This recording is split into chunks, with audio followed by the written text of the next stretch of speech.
જ્યારે વરસાદ પડે ત્યારે અમુકના ઘરમાં પણ એવું થતું હશે કે બાજરાના લોટના ઢોકળા બનાવતા હશે, તો આજે અમે એ જ બનાવીએ છીએ। લસણ, મરચું ને હળદર કરી એ ત્રણે મિક્સ કરી નાખવાનો। તો પછી બાજરાનો લોટ, હળદર, મીઠું, મરચું, મેથીની ભાજી, લીંબુ એ બધાને મિક્સ કરી નાખવાનું। પછી ગરમ કરી અને લસણ એમાં થોડી ગરમ કરી દેવાની અને થોડુંક તેલ આમાં નાખી અને બધું આ જેટલા મસાલા ભેગા કર્યા છે એ બધા મિક્સ કરી નાખવાના। લીંબુ એમની ઉપર છાંટી દેવાનું। ત્યાર પછી થોડો ગરમ મસાલો નાખવાનો। પછી આ બધું જેટલું વસ્તુ હતું એ બધાને મિક્સ કરી નાખવાનું।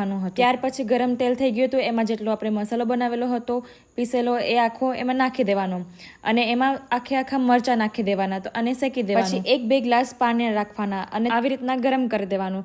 ત્યાર પછી આ જે પાણી ગરમ કર્યું હતું એ આપણે ઢોકળાના લોટમાં નાખી દઈશું અને એ પછી આપણે ઢોકળા બનાવશું। આ પાણી ગરમ હતું એટલા માટે મમ્મીએ આખો લોટ સરખી રીતે બાંધી દીધો। પછી આવી રીતના ઢોકળા બનાવવાના નાના અને એ ઢોકળા બનાવી અને જે પાણી ગરમ થતું હતું એમાં નાખી દેવાનું। તો આપણું આ જે ઢોકળા હતું એ રેડી થઈ જશે અને એ ખાવામાં પણ બહુ ટેસ્ટી અને મસ્ત લાગશે અને આ વરસાદ પડે ત્યારે બધાના ઘરમાં બનાવવામાં આવે છે। તો thank you for watching, bye bye.